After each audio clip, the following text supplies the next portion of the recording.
Hey, what's up, guys? How we doing? It's the Duda, it's the Dewsk, and this is going to be our second episode. Second, count it, 1, 2, of First and Deuce. And apologies for the pilot episode. It was pretty long. We just had a lot of stuff to cover. Made a couple mistakes here and there. Yeah, we rewatched the video, and I want to apologize. I gave you some false info. I didn't mean to. It just wasn't thinking. Thought I had the correct info. I was a little stage fright. Yeah. Anyways, so today we're just gonna keep it to one topic, and we're gonna keep the video short and sweet. And so today we're gonna talk about what basically made his biggest headline in sports last few days, last week. Bartolo Colon of the Oakland A's starting pitcher is suspended for 50 games due to a violation of league's steroid policy or whatever. When I first heard this, dude, yeah.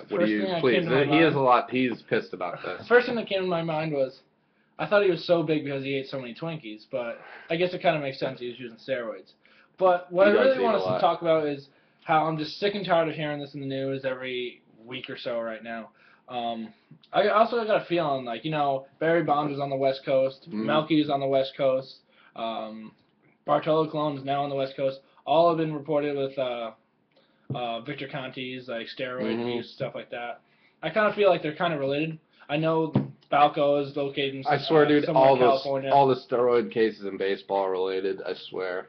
But my main thing I wanted to rant about is I want it completely over with. I say Bud Selig, test everybody, get it over with. Test everybody. Whoever tests positive, get them out of the MLB.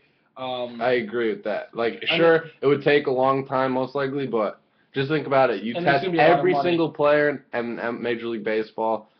You don't pass the test, you're kicked out of the league. How many people have gotten in the past 5 years? How many people have tested positive? We got Manny Ramirez twice, Ryan Braun allegedly, Melky. I actually believe the Braun story. Yeah, I mean, it's here and there. To some degree. I know a lot of stuff about like working out and stuff like that, but there's so many different alternatives you could use than steroids or testosterone boosters if you want an edge. Get like anything. Get anything. Just make your protein shakes. Make your protein shakes, creatine. No HGH. Come on. None of that. Nothing like that. It's all Mark McGwire's fault. He was also on the West Coast with the A's. That's true. Yeah, that's actually probably where he started juicing. He and Jose Canseco. But another topic I was very pissed off about was when Skip Bayless had the balls to say that he thought Derek Jeter was using steroids. Absolutely ridiculous. And this is coming from a diehard Red Sox fan. Yes, I know this year is absolute garbage. To be honest, I haven't paid attention at all because hey, I'm not a bandwagon fan. I'll be with my team win or lose, but this season it's just a joke. It's fucking circus.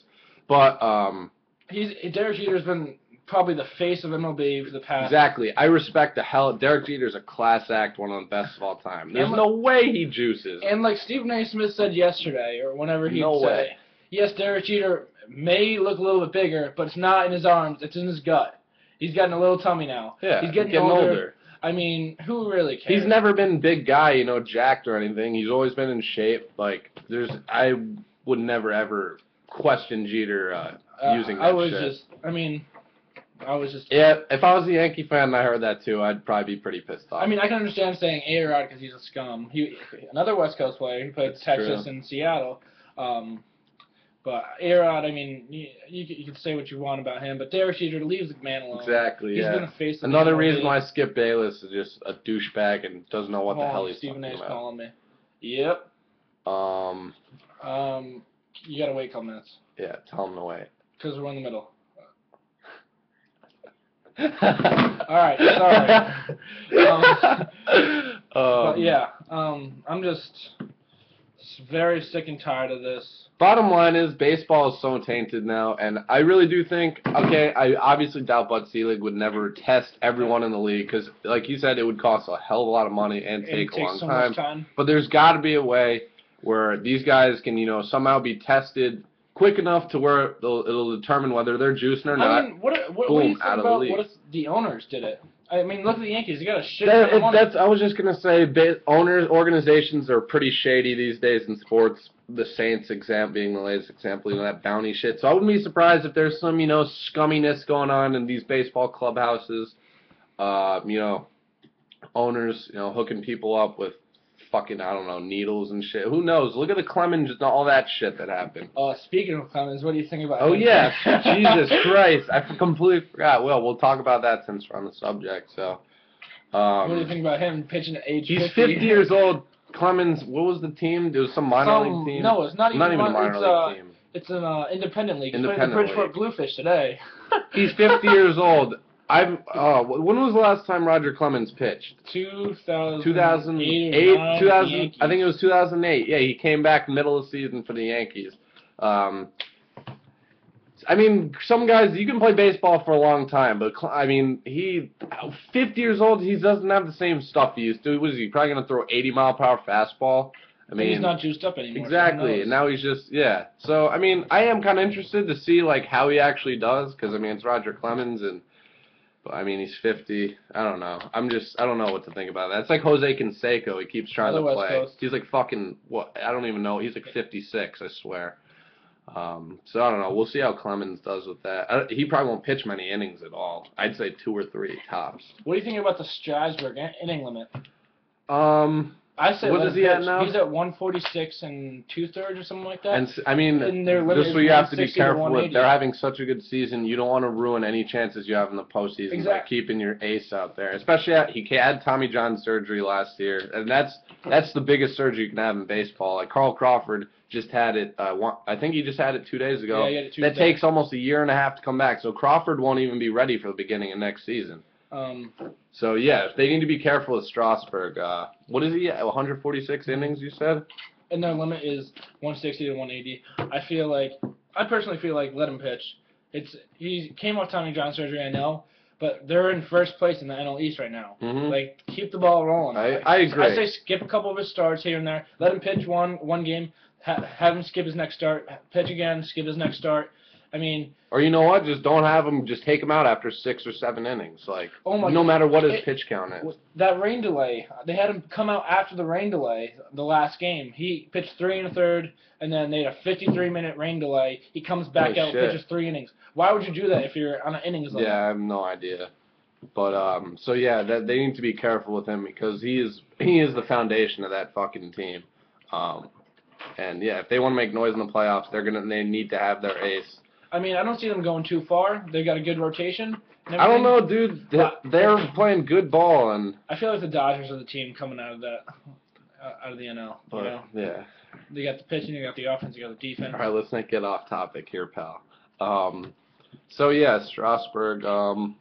Let's see. What else is there to talk about in baseball? I just want to say, I know this is a topic for you. Certainly. I would just like to say something about Johnny Pesky. What a fucking let me. No. I was gonna get to that. I just wanted to say, Johnny Pesky, you were a legend. I'm a Yankees fan. You're a legend. Yeah, you gotta Pesky respect. Pull. I mean, you have to respect. As a fucking Red Sox fan, I read yesterday this fucking only 4 members of the team. 4. 1, 2, 3, 4 members of the Red Sox went to I was surprised on what 4 players. David Ortiz, which I wasn't surprised. Padilla? I wasn't surprised because Poppy's been really close with Pesky over the past like 5 or so years. Big Poppy, Vincente Padilla, I respect that. New to the team, Jared Saltalamacchia, I respect that, and Clay Buchholz, who I respect that too because I know he's kind of at a I'm actually up and down year. I'm pretty upset Pedroia didn't go. Yeah, that's what pisses me off more.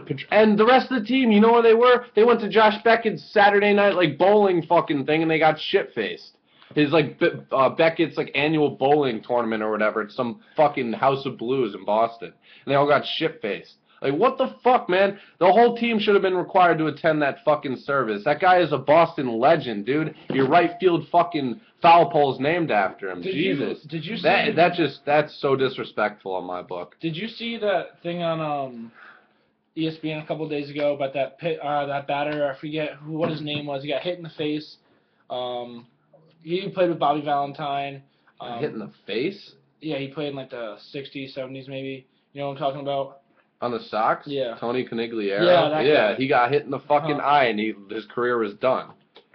But I mean, that's really disrespectful to me. I mean, the guy was a legend. I mean, granted, I do respect they all wore number 6, his number, for a game last week, and they honored him like big ceremony before the game. And that's cool. Like, all right, that should be enough in some people's eyes, which I could agree with to some degree, but I think the whole team should. I mean, attend the funeral, man. The guy, like, literally an ambassador to your fucking team. He's like 92 when he died. Jesus, he was with your team for like 60-something years. I think he was organization 60 years. He was even working for part of the organization. Yeah, that's what I'm saying. He was basically like well, not in his older years, but he was ambassador to the game. 60 years he spent with the organization, and you guys go out and get shit-faced with Beckett and those fucking bums.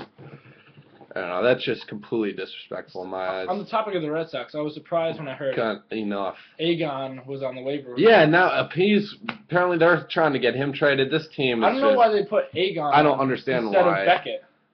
Well, Adrian Gonzalez only had 14 home runs this year. He's having an off year this year. But that's not any reason to get rid of him. I honestly, I am so ready for football, guys, it's not even funny. If anything, I think Beckett should have been on that thing. Just, all right, enough of the Red Sox fucking garbage.